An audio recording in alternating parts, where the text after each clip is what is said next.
Europe 1, bonjour la France, Daphné Burki.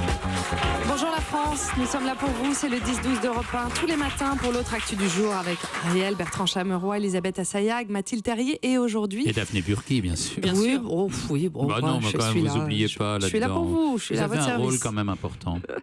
En tout cas, on va évoquer avec vous, Matou, aujourd'hui, un sujet qui nous tenait à cœur, un sujet ô combien sensible et important, le viol. Le viol, c'est le titre choc d'une fiction événement qui va être diffusée ce soir sur France 3 et qui retrace l'un des plus célèbres combats, on va dire, de l'avocate féministe Gisèle Halimi à la fin des années 70. Elle a voulu faire reconnaître le viol comme un crime. Et celle qui joue le rôle de l'avocate, c'est l'actrice Clotilde Courreau, qui a accepté de venir nous en parler. Merci infiniment, Clotilde, d'être venue dans le studio de Bonjour la France. Merci d'avoir accepté notre invitation. Vous êtes donc comédienne et vous incarnez l'avocate Gisèle Halimi dans cette fiction, donc qui retrace cette histoire vraie, je le rappelle, diffusée ce soir. C'est très important et qui sera suivie d'un débat. Mathilde, est-ce que vous pouvez nous présenter tout simplement Gisèle Halimi pour celles et ceux qui ne la connaîtraient pas ? Alors Gisèle Halimi, c'était, et c'est toujours d'ailleurs, puisqu'elle a aujourd'hui 90 ans, une grande avocate et surtout une militante féministe, engagée dans tous les combats des droits des femmes. Je pense que Clotilde, vous ne me contredirez pas.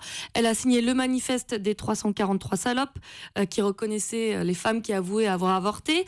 Elle militait pour la dépénalisation de l'avortement. Et puis, Gisèle Halimi, elle a toujours défendu la cause des femmes, mais pas seulement. Elle s'est beaucoup engagée contre l'indépendance de l'Algérie, notamment, ou encore contre la peine de mort. Clotilde Courreau, vous connaissez Gisèle Halimi et ses combats. Elle représente quoi à vos yeux ? Quelqu'un qui a eu une foi inébranlable, qui a vécu en tant que femme aussi des traumatismes, qui lui a donné aussi cette envie de défendre les droits. Il faut savoir qu'à un moment donné, elle a eu un avortement. À l'époque, oui. C'était interdit. Elle a été curetée à vif. Je ne sais pas si les gens peuvent se rendre compte de ce que ça veut dire. Mais c'est une réalité que beaucoup de femmes vivaient à l'époque. Beaucoup. Exactement. Et donc, ces traumatismes... Et puis, et son intelligence, parce que c'est surtout ça qui est remarquable chez cette femme. Et c'est vrai que j'ai eu la chance, au travers de cette fiction et de cette incarnation, de pouvoir lire tout simplement la plaidoirie qu'elle a écrite pour ce procès à Aix, qui est effectivement, on peut le trouver, qui est édité. Et c'est foudroyant. Ce film, ce soir, donc c'est bien une histoire vraie, ça retrace en effet ce procès. Et vous l'avez vraiment fréquenté longuement Le bouquin, oui. Mais la personne, non. La personne, non, je n'ai pas pu la rencontrer. C'est dommage. C'est dommage, mais on peut fréquenter aujourd'hui... à travers les œuvres. À travers les écrits, à travers les actes, à travers ce combat. Ça vous aurait handicapé dans l'interprétation de la rencontrer ou ça vous aurait au contraire... Non, ce n'était pas possible, mon cher ami. Alors, comme on parle de Gisèle Halimi, je permets de vous interrompre parce que j'ai fait un petit lapsus, je me suis trompée. J'ai dit qu'elle avait milité, en fait, elle a milité tout simplement pour l'indépendance de la guerre en Algérie et pas l'inverse. Oui, pour l'indépendance de l'Algérie. Son combat, en tout cas pour la reconnaissance du viol comme un crime, puisque c'était une première, donc c'est le point de départ de la fiction, on est d'accord. Elle retrace donc cette histoire vraie, donc celle de deux jeunes filles qui partent en vacances à Marseille. Elles sont belges, elles sont homosexuelles, ça se passe en août 74 et elles sont violées par 3 hommes toute la nuit. Elles portent plainte. Aucun de leurs agresseurs ne reconnaîtra sa responsabilité. Ce film, c'est ce soir, ça retrace ce procès historique.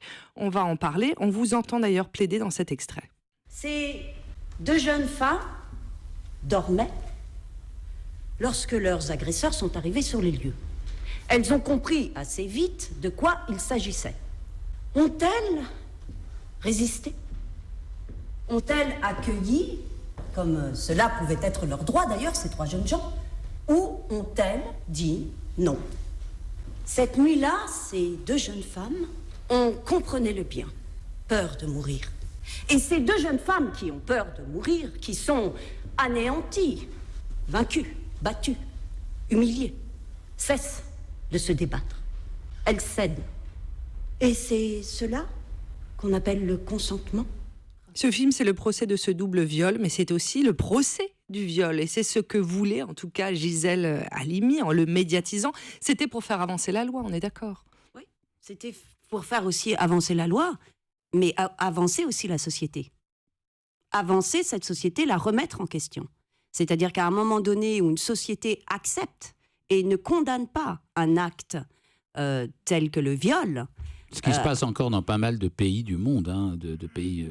Oui, bien sûr. Alors, et puis il faut le rappeler. Il y a tellement de cas en Inde et ailleurs. Donc à partir du moment où une société ne condamne pas, qu'est-ce que c'est que cette société?